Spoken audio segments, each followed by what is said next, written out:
We're going to turn our attentions to the situation in Syria because tension remains high there after nearly a fortnight of anti-government protests. More than 100 people have been killed in those protests so far. Troops are out in force in the northern port town of Latakia, where at least 12 people died in unrest at the weekend. We have been saying that the president is expected to address the nation soon, President Bashar al-Assad, and in fact, on that point, we have been getting reports in the last few minutes or so that the country's vice president has been speaking on television, and he's quoted as saying on various news agencies that the president will be announcing important decisions in the next 2 days. And the quote, as you see on the screen there, is that the president will announce decisions that will please the Syrian people. That is what the vice president is saying at the moment. Well, let's discuss everything that we've seen there in the last fortnight with Yihad Makdisi, who is from the Syrian embassy here in London. Hello, good afternoon to you. Given what we've seen over the last couple of weeks, why no immediate statement? Why doesn't the president come out now and say whatever it is that he clearly feels is going to quell the unrest?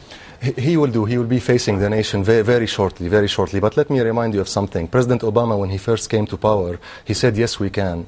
After that, he scaled down and he said, yes, we can, but not overnight. What we want people to know, that the narrative, what's going on in Syria, is that we have a president the American people weren't rising up, were they? It's not quite the same thing. Well, we've seen many protests during the Iraq invasion. They were protesting, believe me. But anyway, just a comparison that we are not in a rush, but at least the top of the country is the guarantor of peace, stability and reform. Even U.S. Secretary of State described my president as a reformer. So the first wave of decision has been issued 2 days ago. Ending the martial law, it's a courageous step in Syria. Raising the salaries, modifying certain decrees that caused the complaint of the Syrian people.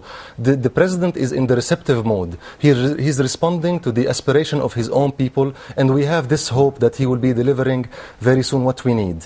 What we need to know, everyone should know that in Syria there is no difference on reforming or not. It's about the speed of the reform. Some people, and the president used to advocate a gradual reform because it's a culture, not only legislation.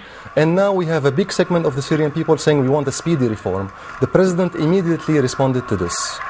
So you're saying there absolutely will be reform. We will hear more details about that in the next 48 hours. I have no doubt. I have no doubt.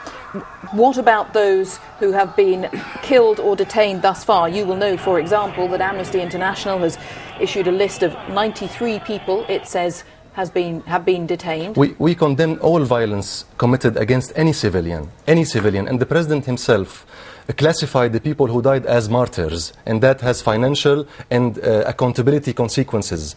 But in the same time, we have to know that, like Britain now is doing, we cannot tolerate with anarchy, with chaos. But in the same time, we are not condemning violence, and we have clear instruction to our soldiers, security people, not to use live ammunition. And that would yesterday prove of what I'm saying. 10 security people were killed in Latakia because their clear instruction was not to use violence against the anarchists.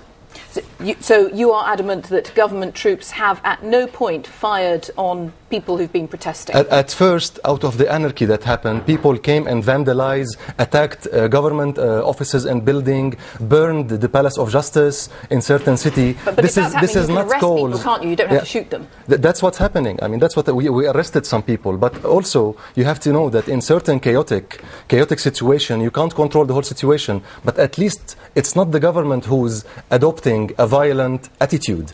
The president is saying, I will be holding accountable anyone at any level who committed any atrocity against my own people. So if finally what the president announces over the next couple of days is deemed not sufficient by those who are protesting, if it is felt that greater reforms are needed than what he is proposing at this stage, do you predict that there will be continued violence in your country and that will be clamped down? Not at all. Now the environment is far calmer than before, and I have all the trust in the president himself personally that he will be delivering what he promised to, and he's the only guarantor of our reform. He's a reformist. I say it and say it again. All right. Well, we will speak again, I'm sure. Thank you very much for joining us. Yihad Makdisi, thank you, from the Syrian embassy. Creeping up to 1:45, Simon Jack is back with the business.